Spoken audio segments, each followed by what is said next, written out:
When I got to rehearse with the boys, people asked me what was the best bit about playing with them at the O2 and doing the celebration day. Well, it was the 6 weeks leading up to it when we were together.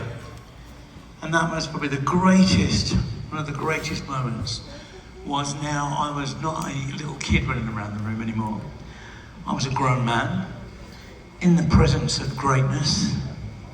And we were going to do this, but we were going to do it right. We'd done a couple of times before where we were very unrehearsed. This time they wanted to make sure it was right. So I got to spend 6 weeks with them. And I was seeing them pretty much every day. And then the weekends I would drive back to the Midlands, to my house. And then Robert would call me up because he would go back to the Midlands as well. And we would meet up. And one of the most amazing things ever happened to me. We went to go out one night into this bar and it was very crowded. And the bouncer, as Robert walked in, the doorman went to stop me. And Robert turned around and said, "Oi, that's the drummer in Led Zeppelin, let him in." And I was like,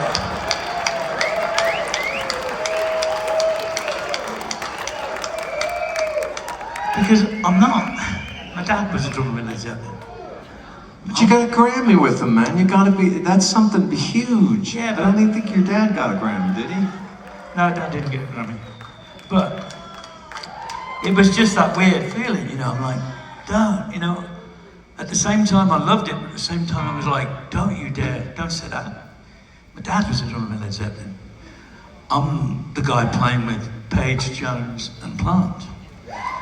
And I've got to say, so the 6 weeks we had, I was allowed to ask them 2 questions a day. Because in the beginning, this was about 4 or 5 years into my sobriety, so I was still heavily into coffee.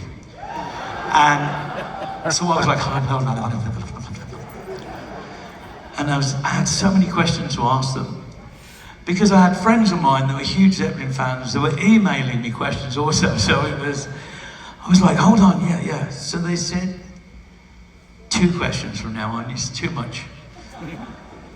And I'll tell you what, one day, I will tell you most of their answers. I won't break the confidence for a bit. Well, I will one, only one, because it is common knowledge now. Just remember not to trust the quiet one sometimes. So my dad, I said, did my dad really chop up his room with a samurai sword one time? And they kind of looked at each other. And then this voice went, actually, that was me. And it was John Paul Jones. And I said, hold on, what? He said, well, your dad fell asleep with a samurai sword in his hand. So I took it out of his hand, chopped up his room and put it back in his hand. But when your dad woke up, he thought he'd done his own thing. You know, he was like, yeah, look what I did last night. With the fact that you put it back in his hand, what if he'd have got an itch or something? Those things are razor sharp. And he said, you know what the hard part is? He goes, I never told him till this day. So he never told him. He never told him. Well, when he told me, I said, you did. He's listening right now, so be warned. He'll get you back. But that was just, you know, one of those moments. You'd be amazed at what they were doing, but they were kids. They were like in their mid-20s, when apparently they'd already done their masterpiece. That's the craziest thing I find to believe now. They were mere, you know, God bless them, I say, God bless them. Phenomenal. So, the one question I asked is Jimmy, I said, Dad's got songwriting credits, and I know he doesn't play guitar. I know he doesn't play the piano or keyboards. He's just very good on the drums, and I know he doesn't play bass. He said he used to sing the ideas to me. And I'm like, my dad sing? And he goes, yeah, he used to sing. He said, you ask your mum, and my mum said, yeah, he was a singer when I first saw him. He'd play drums for half the show, and then he would come to the front and he would sing like kink songs.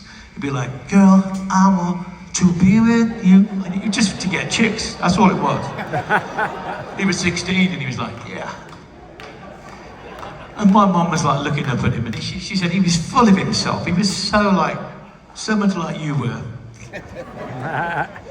So much like my son, actually. So, and he's giving Mom the big finger, and she's going, oh, fuck off, poser. And then she'd run in the bathroom with her three sisters and go, isn't he just dreaming? Well, 18 months later, it was, ta-da. They were just 18 years old. So with that said, so he used to sing these ideas.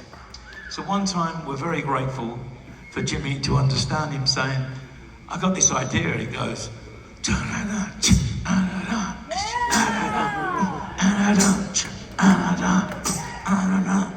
well, the rest is history, really.